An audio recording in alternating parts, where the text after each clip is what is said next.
का जो पानी है उसका बहाव जब बारिश होती है इतना बढ़ जाता है कि उस पर कोई काबू नहीं है और कोई बाउंड्री वाल तो है नहीं। पानी खेतों तक चला जाता है, कई जगह और जगह को नुकसान पहुंचाता है। तो सब अब वो छोटे थे, नादान थे, उनको नहीं पता था कि इस पानी का मुकाबला नहीं हो सकता, हाथी से भी ज़्यादा पानी। तो वो जब फंस गए तो उसके नुकसान उनके परिवारों को आज उठाना पड़ता। और लगातार मन्नान भाई ने और तमाम यहाँ के क्षेत्र के, मैं तो इस पूरे कस्बे के लोगों को कहूँगा, यहाँ के अधिकारियों ने जिस तरह की मेहनत की, ये अथक प्रयास था कि वो दूसरा बच्चा हम लोग ढूंढने में कामयाब हो। एक बच्चा अभी भी नहीं मिला है। वो इसलिए नहीं मिला क्योंकि ये नदी जो है माला, इसमें मिट्टी भी आती है और मिट्टी कभी कोई कुंड बना देती है, कभी किसी कुंड को भर देती है। कहाँ बैठ गया है ज़मीन में किसी को पता नहीं। तो प्रशासन ने भी लगातार हमारे टच में रहते हैं, NDRF, SDRF, बोरवेल जो भी कर सकते थे लोगों ने पूरी ताकत लगाई है।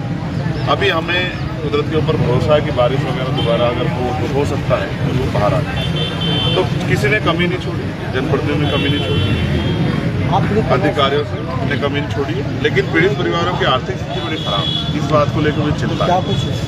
हाँ, तो मैंने उनसे बात की अभी।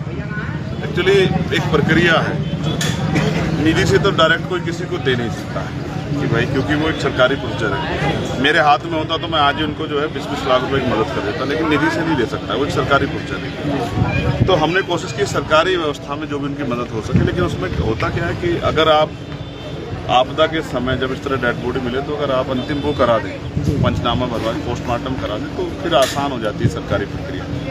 लेकिन हमारे यहाँ जो इस्लाम को मानने वाले लोग हैं वो ये सोचते हैं कि एक तो बच्चे भी छोटे और उनके मन में इस बात को लेकर धार्मिक रूप से भय है कि भाई अगर पोस्टमार्टम कराएंगे तो हम बॉडी को इस तरह से किया जाएगा तो दफीने में दिक्कत आएगी। इस वजह से उन्होंने सारे मतलब गरीब होते, परेशान, जानते हुए भी कि उनको मदद हो सकती है, उन्होंने फिर भी स्वीकार नहीं किया कि पोस्टमार्टम हो जाए।